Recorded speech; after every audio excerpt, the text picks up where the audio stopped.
গ্রামের পাশে ছিল একটা আম বাগান।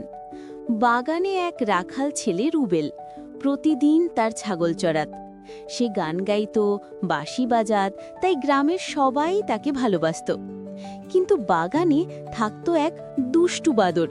সে রুবেলের সব জিনিস নিয়ে দুষ্টুমি করত।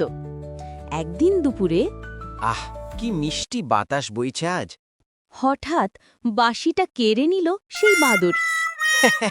এটা এখন আমার। ওরে বাদর, ফেরত দে আমার বাঁশি, এটা ছাড়া আমি গান গাইতে পারবো না।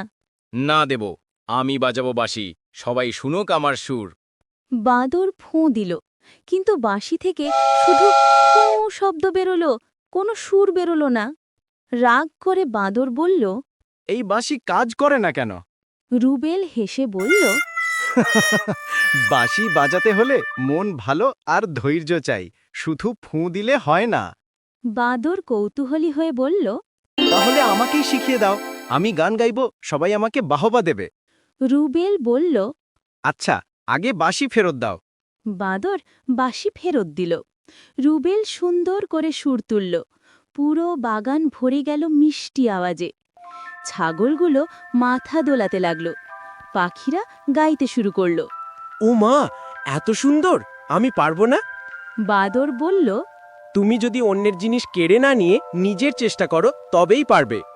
বাদর লজ্জা পেয়ে মাথা চুলকালো। আচ্ছা, আজ থেকে দুষ্টুমি কম করব, আমাকেও শিখিয়ে দিও। রুবেল হাসতে হাসতে বলল। চল, কাল থেকে বাঁশির স্কুল শুরু। আর বাগানে তখন থেকে শোনা যেত এক অদ্ভুত সুর। কখনো রাখালের মিষ্টি বাঁশি, কখনো বাঁদরের ফু ফু আওয়াজ। গ্রামের সবাই মজা পেত আর বলতো, দুষ্টু বাদরও এখন গান শিখছে, এ যেন আশ্চর্য।